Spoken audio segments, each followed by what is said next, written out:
Hi, I'm Michelle Dye from the Stockholm Resilience Centre. And I'm Leti Sangonyeni from the Graduate School of Business at the University of Cape Town. And we're having a conversation today about gender inequality and international development. So, Nadisa, let's talk about this persistent problem of gender inequality that we've had so many decades now. Firstly, understanding that there's a problem and lots of different measures to try and bring about gender equality, but still, despite that, across countries, regardless of economic status, across cultures, we still have this really persistent and systematic gender inequality to the detriment of women. Yeah, that's definitely the case, and I think it was Audre Lorde, and in relation to racism and homophobia, who says that famous quote that says that we can't dismantle the master's house using the master's tools. Yes, exactly. The master's tools will never dismantle the master's house. That quote, what it tells us is that we can't look to the system that's created the toxicity, the imbalance, the disharmony. We can't look to its rules, its understandings, its paradigm in order to try and fix it. We need to find a way of seeing the system that we're in a different way. We need a rethinking, new ways of understanding the situation, and then move from there in terms of trying to fix it. Yes, exactly, yes. So, and the way I think about this is the shape of the institution. So, you're calling it the system, and we think the shape of the institution, the shape of our academic institutions, the shape of our governing institutions, parliament, that the shape of these institutions, we can't just put women into them to fix gender inequality, because it's that is the master's tools, as you say, like that institution was built by men for men. Putting women into it isn't going to change the shape necessarily. Exactly. So, what are some other ways we can think about how to break out of being stuck in these same pathways of doing things, of thinking about things, the stories we tell about gender and gender inequality? Well, systems thinking, I think, has quite a bit of direction in terms of how we could get there. It conceives of these systems, of the institution, as something that's complex. It's not simple, it's not complicated, it's not something that has an instructable that, if applied, in the right conditions, will lead to this not outcome. Linear. Yes, yeah. It conceives of the system or the shape of the institution as something that's complex, and as such, it's not necessarily going to respond to just one. There's no silver bullet that's going to fix whatever the conundrum is, and on top of which, you might start to. Even the actors who are part of that system might not have the same understanding of what the conundrum is as well, right? It makes me think of an example in South Delhi, very brutal rape that happened, gang rape that happened on a bus, right? That happened, and everyone who was part of that system, and nationally, internationally, all agreed that this was something that was unacceptable and needed to be changed. However, when different groups came out and started to speak about it, they were framing their understanding of what the problem is in different ways. So one group was taking quite a paternalistic approach, and it was the dominant group, I think, that was saying that we need to protect our women. And this radical feminist and probably quite younger group was saying, no, the framing of the problem is not around protecting us. We frame the problem around a need for us to have increased agency. We need to be able to take on risk in the same way that other kind of groups within our society are able to right now. So what we have there are within one system, there's a paradox in terms of the understanding of the problem. And what systems thinking enables us to do is to try and hold that paradox and articulate that paradox within the problem, and then try and move towards finding a solution where both can be true.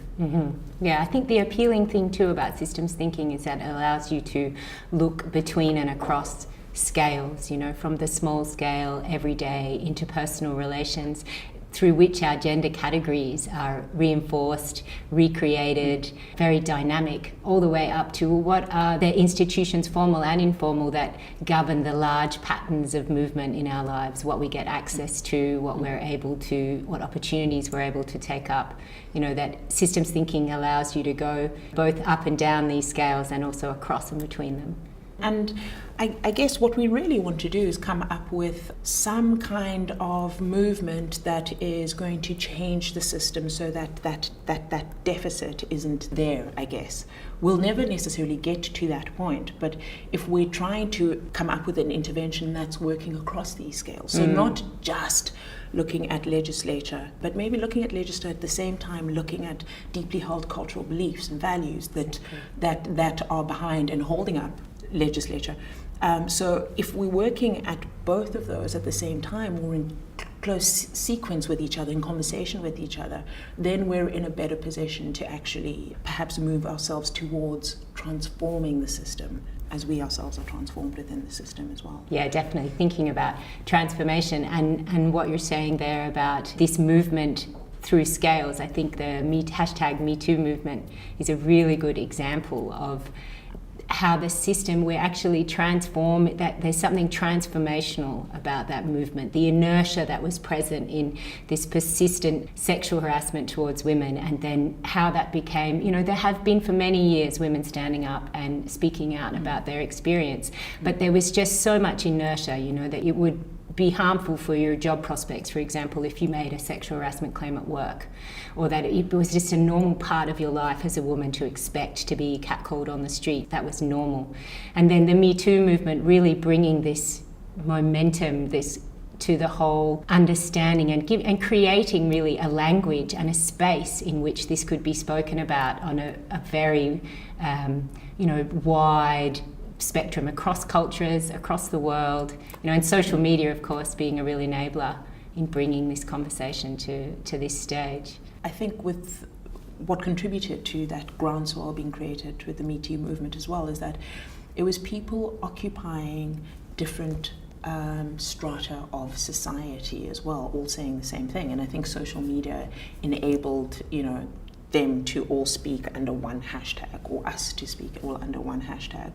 But I guess where I'm going with this is that I think that groundswell can also be created when the stories are being said at different levels of what we strata of society. And what I think the Me Too movement also did is that it gave us language around how to talk about it, but it also gave us language around how to respond. It's giving us, it's still happening, right? But it's giving us an opportunity to work out the ways to respond to these disruptions, negative disruptions, which I think is quite, there are instances where the Me Too movement has also, like, I've no doubt it's happening not just on social media. You know, there are organizations and institutions that aren't using the hashtag, but where women are now saying this has happened, more women are able to, they can. Yeah, that's what it means by creating space, I think. It sounds a little bit abstract to talk about creating space, but I think that's actually an example of the creation of transformational space, where previously you couldn't speak out, or there was no space for movement in the dynamic. Suddenly now there's space for something to change.